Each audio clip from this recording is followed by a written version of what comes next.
ബിഷപ്പിൻ്റെ secretary എറണാകുളത്ത് കൊണ്ടുവന്ന് സംസാരിച്ചു.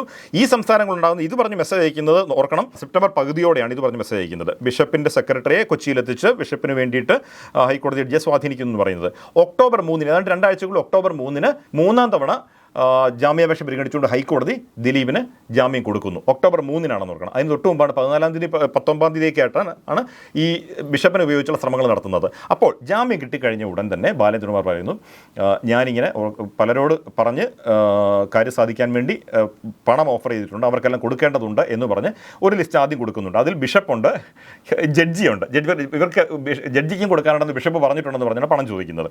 പിന്നീട് അതിന് ശേഷം ബാലേന്ദ്രകുമാർ പറയുന്നുണ്ട്, നിങ്ങളോട് പറഞ്ഞതിനേക്കാളൊക്കെ വലിയ എഫർട്ടാണ് ഞാനിതിനു വേണ്ടി നടത്തിയിട്ടുള്ളത്, അങ്ങനെ പലർക്കും കണ്ണുപൂട്ടി ഓഫറുകൾ പലതും കൊടുക്കേണ്ടി വന്നിട്ടുണ്ട്, അതിനുള്ള പൈസ കൂടെ വേണമെന്ന് പറയുന്നുണ്ട്. ഇത് കൊടുത്തിട്ടില്ലെന്നാണ് എനിക്ക് തോന്നുന്നത്. അപ്പോൾ ഇങ്ങനെയെല്ലാമാണ് ഇവരെ സ്വാധീനിക്കാൻ വേണ്ടി ബാലേന്ദ്രകുമാർ ഈ സമയങ്ങളിൽ ശ്രമം നടത്തിയിരുന്നെന്ന് പറയുന്നത്.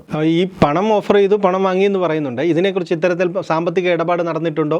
അത്തരം കാര്യങ്ങളൊക്കെ ഈ അന്വേഷണ സംഘം ഈ അന്വേഷണത്തിന്റെ ഘട്ടത്തിൽ പരിശോധിച്ചിട്ടുണ്ടോ? ഇല്ല, അതൊന്നും തന്നെ പരിശോധിച്ചിട്ടില്ല എന്ന് അന്വേഷണ ഉദ്യോഗസ്ഥൻ ബൈജു പോലീസ് പ്രത്യേകം കോടതിയിൽ മൊഴി നൽകിയിട്ടുണ്ട്. അത് പരിശോധിച്ചില്ല എന്ന് മാത്രമല്ല, ഈ തലശ്ശേരി അങ്കമാലി ST എന്നൊക്കെ കാണുന്ന ചാറ്റുകളെക്കുറിച്ച് ചോദിക്കുമ്പോൾ ബൈജു പോലീസ് പറയുന്നത്, അങ്കമാലി ST എനിക്ക് മനസ്സിലായി, തലശ്ശേരി എന്നുള്ളത് ഞാൻ ശ്രദ്ധിച്ചില്ല, ഞാൻ നോക്കിയില്ല, അറിയില്ല എന്ന് പറഞ്ഞിട്ടാണ്. അപ്പോൾ കോടതി പ്രത്യേകം പറയുന്നുണ്ട്, ബൈജു പോലീസ് അന്വേഷണ ഉദ്യോഗസ്ഥനായിരിക്കുന്ന SIT-യുടെ തലവൻ ADGP-യുമായി ഇത്രയും അടുത്ത ബന്ധമുള്ള അവരുടെ പേര് മാത്രം, അല്ലെ അവരെ സൂചിപ്പിക്കുന്ന ചാറ്റ് മാത്രം അന്വേഷണ ഉദ്യോഗസ്ഥൻ കണ്ടില്ല എന്ന് പറഞ്ഞ് വിശ്വസിക്കാൻ കഴിയുന്നതല്ല എന്ന് പലവട്ടം കോടതി പറയുന്നുണ്ട്. അപ്പോൾ അങ്ങനെയൊക്കെ ഈ പ്രിറ്റൻഡഡ് ഇഗ്നോറൻസ് എന്ന് മുമ്പ് പലപ്പോഴും പറഞ്ഞിട്ടുള്ള ഇവിടെയും അത് തന്നെ പറയുന്നുണ്ട് കോടതി.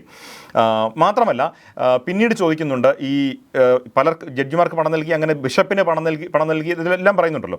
ഇതിനെക്കുറിച്ച് അന്വേഷണം നടത്തിയെന്ന് ചോദിക്കുമ്പോൾ അന്വേഷണം നടത്തിയിട്ടില്ല എന്നാണ് അന്വേഷണ ഉദ്യോഗസ്ഥൻ പറയുന്നത്. അദ്ദേഹം പറയുന്നത്, ഇത് കേസുമായി നേരിട്ട് ബന്ധപ്പെട്ട വിഷയമല്ലാത്തതുകൊണ്ട് ഞാൻ പരിശോധിച്ചിട്ടില്ല എന്നാണ് പറയുന്നത്. നമുക്കറിയാം, കേസുമായി നേരിട്ട് ബന്ധമില്ലാത്ത എത്ര ചാറ്റുകളും എന്തെല്ലാം ഓഡിയോ സംഭാഷണങ്ങളുമാണ് ഇതേ അന്വേഷണ സംഘം എടുത്ത് പുറത്തിട്ടെന്ന് ആലോചിക്കണം. പക്ഷേ ഇതൊന്നും അദ്ദേഹത്തിന് പരിശോധിക്കേണ്ട ആവശ്യമുള്ളതായിട്ട് തോന്നിയിട്ടില്ല, പരിശോധിച്ചിട്ടില്ല.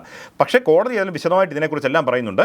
പോലീസ് ഇതുവരെ പുറത്തുവിട്ട വിവരങ്ങളിലൊന്നും ഇത്തരം കാര്യങ്ങളൊന്നും ഉണ്ടായിരുന്നില്ല. ആരും തന്നെ മാധ്യമങ്ങളും ആരും തന്നെ അതുകൊണ്ട് കാര്യങ്ങൾ പറഞ്ഞിട്ടില്ല. ഈ ഓർഡറിൽ നിന്നും എന്തുകൊണ്ടോ മാധ്യമങ്ങൾ പലരും ഈ കാര്യങ്ങൾ പരാമർശിച്ചിട്ടില്ല. അതുകൊണ്ടാണ് നമ്മൾ വിശദീകരിച്ച് പറയേണ്ടി വന്നത്. കോടതി ഏതായാലും വിശദീകരിച്ച് തന്നെ ഇതിനെല്ലാം പരാമർശിച്ചിട്ടുണ്ട് താനും.